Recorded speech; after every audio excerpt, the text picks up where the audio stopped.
मी तणाव पसरतो असं सांगत होतो. ओबीसी नेत्याकडून जातीवाद शिकायला मिळाला. माझ्याकडून कधीही जातीवाद झालेला नाही. सगळे स्वरांच्या व्याख्येप्रमाणे आरक्षण द्यावे. मराठ्यांनो, मराठा समाजाच्या मागे उभे राहा. लक्ष्मण हाकेच्या मागणीवर सरकार गप्प का? ओबीसी नेते नालायक असून ते त्यांना चांगलं म्हणतात. लक्ष्मण हाकेच्या मागणीवर सरकार गप्प का?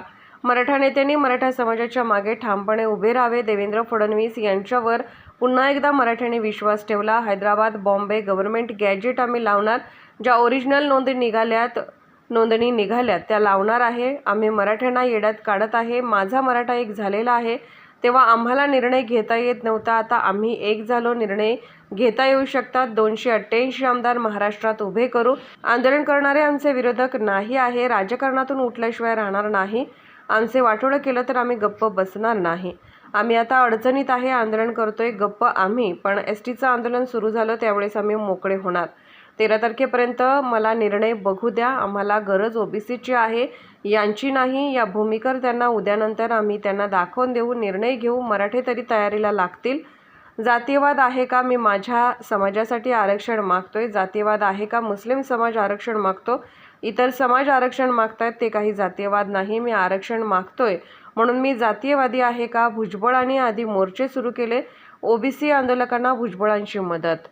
मराठ्यांची झाग जाईल. त्यांच्या डोळ्यावर जी मुस्ती आलेली मराठ्यांच्या नेत्यावर जी झाक आहे ना, ती जरा आता निघून जाईल. स्वतःच्या लेकराच्या हक्काच्या नोंदी सापडल्या असताना सुद्धा जर एवढं मोठे एकत्रित टोळी येऊन घालत असली तर हे उघड्या डोळ्याने बघणार. मग मराठ्यांचं वाटोळं नाही करणार. मराठ्याचे नेते काय करणार? ते नेते सगळे तुटून पडले मराठ्यांच्या ओरिजिनल नोंदी असून सुद्धा. म्हणजे नाही का, आमची जमीन मिळाली पण म्हणजे ही मागणी त्याची, ही जमीन आमचीच तुमची नाही. म्हणजे हे द्यादुपारा मराठ्यांच्या पोरांना औषध पाडण्याचा प्रकार आहे. म्हणजे आणि हे मराठ्यांचे नेते आमचे हे उघड्या डोळ्यानं बघणार आहेत. आता यांच्या डोळ्यावर जी मस्ती आलेली ना, ही आता उतरण सगळ्यांची. आणि त्यांची जर ही मागणी खरं दुखणंच आहे त्या येवल्यावाल्याचं. हे उपोषण करणारे, हे आंदोलन करणाऱ्याला नाही दोष देसाने. ह्यो लय दिवसाचा म्हणतोय या 57 लाख नोंदी रद्द करा, लय दिवसाचा म्हणतो. कारण याच्या पोटात एवढी आग होती मराठी म्हणलं की, आणि त्यांनी एक टोळी बी तयार केली आता. परंतु त्यांची जर ही मागणी रद्द करा तर ती रद्द होऊ शकत नाही, कारण ते ओरिजिनल नोंदी आहे. आता आमची पण मागणी, मंडल कमिशनने 14% आरक्षण दिले. वरचं सगळं रद्द करा, नाही तर दाखवतो काच का तुम्हाला. वरचं 16% आरक्षण जे दिले ते कशाच्या आधारावर दिले? लोकांचा खायला कसं गोड लागत. मराठ्यांच्या ओरिजिनल नोंदी आहेत त्या 200 वर्षापूर्वीच्या. मंडल कमिशनने फक्त 14% आरक्षण दिले नियमात, आणि मंडल कमिशनने दिलेलं सुद्धा रद्द करा. कारण ते कशाच्या आधारावर दिले हे सुद्धा सरकारने आम्हाला सांगा. सरकारनं स्पष्ट भूमिकेवर येणं खूप गरजेचं आहे की मराठ्यांच्या नोंदी 57 लाख सापडल्यात आणि आणखीन रेकॉर्ड सापडते ते आम्ही सापडणार. लागलात आम्हाला म्हणजे खिंडीत पकडायला लागलात, आणि खिंड मोकळी झाल्यावर तुम्ही आंदोलन उभा केल्यावर आम्ही नाही का लाखान तुमच्या पुढे बसायचं. एसटीतून आरक्षण द्यायचं नाही आणला, मग किती वाईट वाटण रे. तुम्ही जे म्हटलात की 9 मंत्र्यांना मी पाडणार आहे, ते कोण कोण आहेत? त्यात भुजबळ आहेत का आणि अन्य कोण आहेत? मला 13 तारखेपर्यंत निर्णय बघून दे. मला निर्णय बघून दे 13 तारखेपर्यंत. सरकार यांच्या दबावात येऊन मराठ्यावर अन्याय करताय का? सरकार पहिल्यासारखंच पुन्हा वागतंय का? आम्हाला गरज त्यांची मराठीची नाही, ह्या भूमिकेवर त्यांना येऊ द्या. त्यांना परत दाखवतो मराठीच्या राज्याला गरज आहे का नाही. मी 13 तारखेपर्यंत येऊ द्या, मग सांगतो कोण कोण आहेत. तिथून पुढं 12च ओपन करून देतो. धाड दिशी जाऊ दे तिकडे. आपलं तसलंच असतं बा, पोटात येत ते काय नाही. धाड दिशी मराठीला सांगून मराठी तरी तयारीला. महाराष्ट्र आहे आणि त्या महाराष्ट्रामध्ये या दोन्हीकडच्या आरक्षणाच्या मागणीमुळं परिस्थिती आता बदलत चालली आहे. धार्मिक तेढ निर्माण होऊ लागलेली आहे. जातीमध्ये विसंवाद वाढू लागलेला आहे. आणि पहिलं बोट तुमच्याकडे दाखवलं जातंय की तुम्ही जातीवाद निर्माण केला. कोणाला दुखीला म्या? मायाच मराठ्याला विचारतो मी, मायाच मराठ्याच्या नेत्याला विचारतो कोणाला दुखीला म्या? आंतरवालीत बसलो, आम्हाला धापाटलं, गप बसलो आम्ही. मोर्चे कोणी सुरू केले? येवल्यावाल्यांनी. मी जातीवाद केला का? मग मी केले सुरू. माधव पॅटर्न 20 वर्षापूर्वी मी आणला का?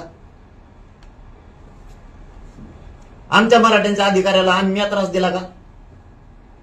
आमच्या मराठ्यांच्या नेत्याला मी त्रास दिला का? त्यांनीच दिला इथून पाठीमाग. मी काय केलं? संसदेत कोण बोललो मराठ्याला आरक्षण मिळू नये?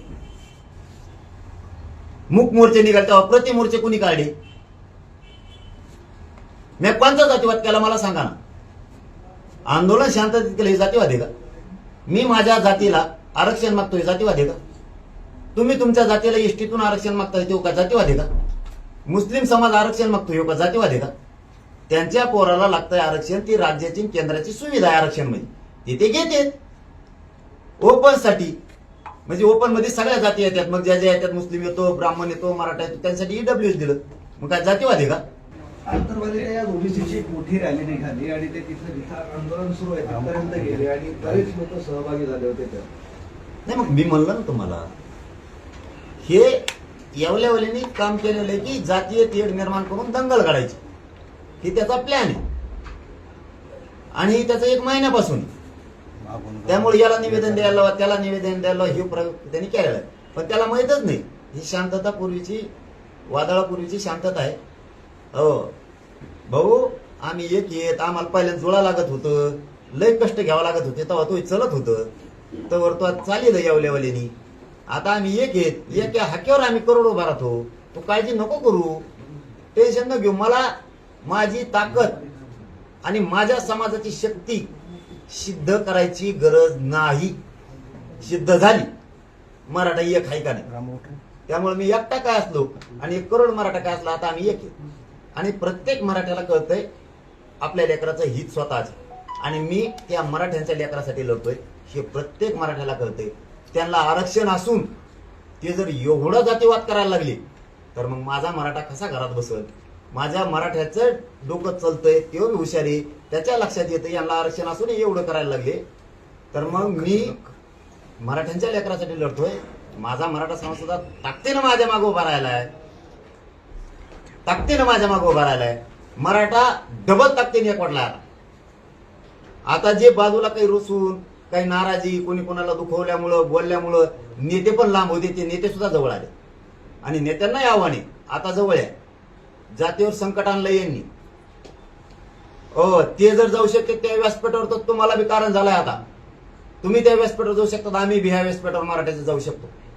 तुम्ही जर नाही आले तर नाजरेतून उतारता मराठ्यांच्या. आता हे कुठे द्या, मी खेटाल खंबीर त्यांना या द्या, काय एक यायची ती पठ्ठ्यानी बारे. आणि मी नाही हटत बरं, मी आता हटतच नाही. आणि गाव खेड्यात कुठंच जातीवाद पसरवून देत नाही. मराठ्याला सांगतो शांत राहायचं. शेवटी आपण गाव कोसात राहतो एकमेकाशी. त्या नेत्यांनी त्यांच्या स्वार्थासाठी किती जातीवाद करायचा प्रयत्न केला तरी आपल्या मराठ्यांनी करायचा नाही. शांत राहायचं, दंगल घडून येऊ द्यायची नाही.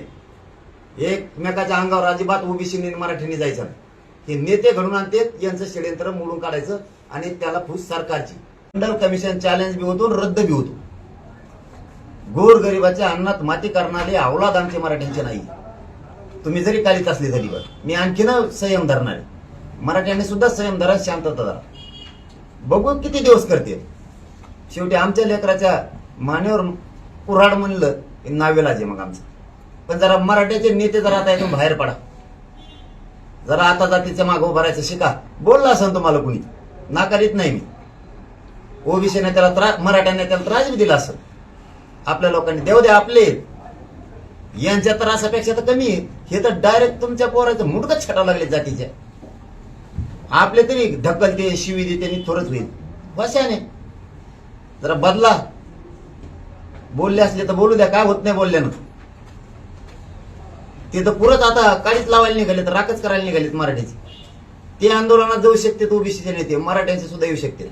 याचबरोबर आणखीन एक महत्वाचं सांगतो, आता थोडं चेंज करा मराठ्यांच्या समाजाच्या पोरांनी. तुमच्यासाठी महत्वाचा संदेश आहे मराठा समाजाच्या पोरांसाठी.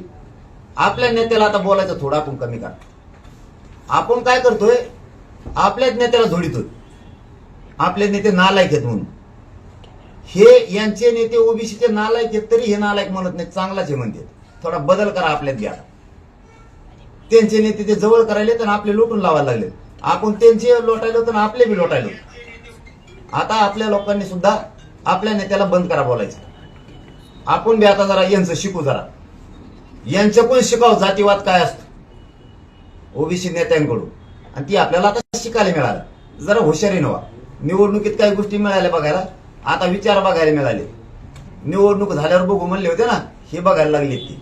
आपण बघू पुढं, काही अडचण नाही, टेन्शन नाही घ्यायची.